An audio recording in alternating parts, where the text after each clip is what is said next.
Thank you, Madam Chair, for, once again, your usual sensitivity and courtesy, something very much needed in the body politic.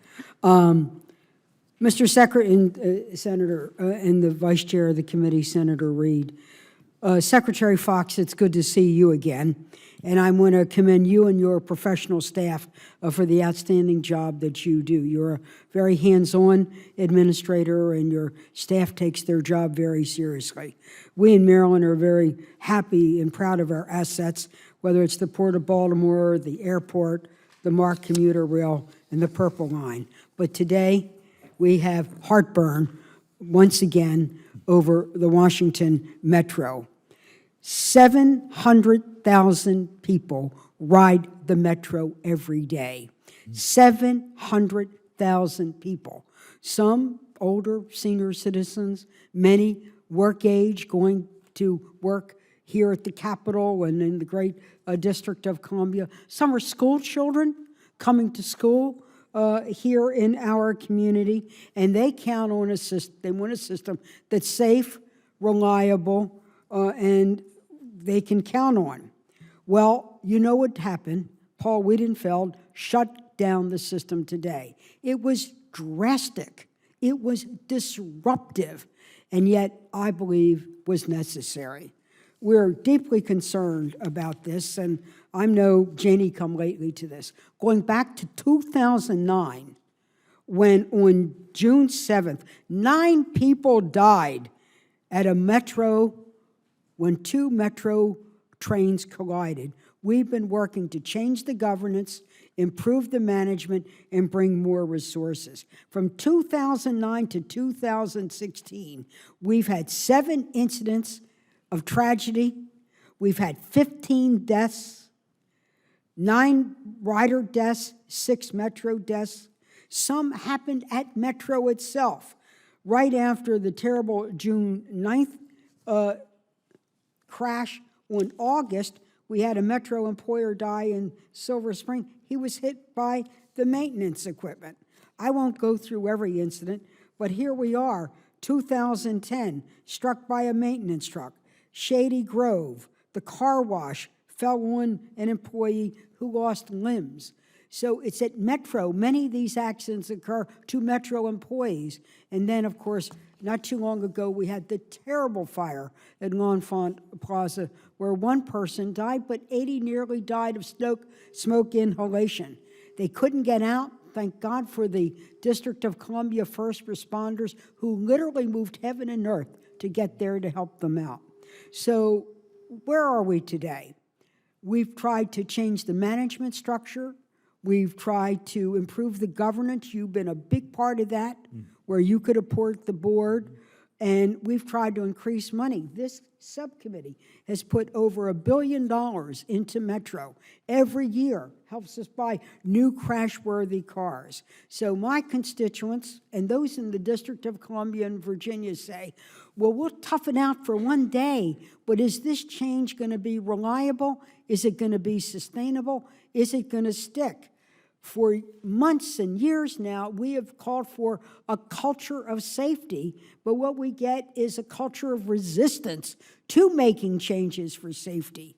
So my question to you, as someone who has really involved himself, and you've run into the buzzsaw of resistance just the way I have, and the way Ben Cardin and Mark Warner and Tim Kaine have, and Senator John Warner when he was here. So my question to you is, what more can the federal government do to help? What more should we in Congress do? Do we need more money? Do we need more authority? What kind of change? Because what we need is a metro that really works, and it is a way that people have confidence that when they get on, they'll get off and they'll be okay.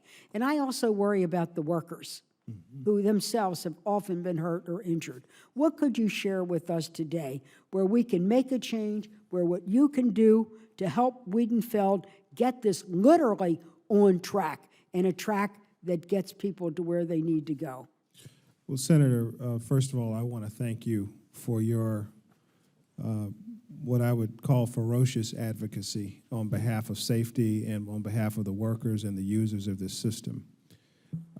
What I would say is that the coalition of the willing here has to involve the jurisdictions themselves. And it has to involve all stakeholders who have decision-making authority over WMATA. For months, I have called on the jurisdictions to stand up an effective state safety oversight organization. We took over state safety oversight temporarily to give them time to get it stood up correctly. And yet we have no concrete movement on the part of these jurisdictions. That would be a good start. All of us, those jurisdictions, Congress, our department, the board of directors, and the leadership of the organization itself and Mr. Wiedefeld and his team have to have relentless focus on safety. I am prepared to do more. I've already said that we're going to look at open grants that WMATA has available and to look at directing those to safety-enhancing investments. But I really think this is a place where WMATA is going to have to run itself in a safe fashion. The culture down there has got to change, and we can't enable the continuation of these safety failures any longer. Well, first of all, thank you. Second, I want to also say that we're not going to take the whole hearing today, and the leadership of the committee has been very generous to me this minute.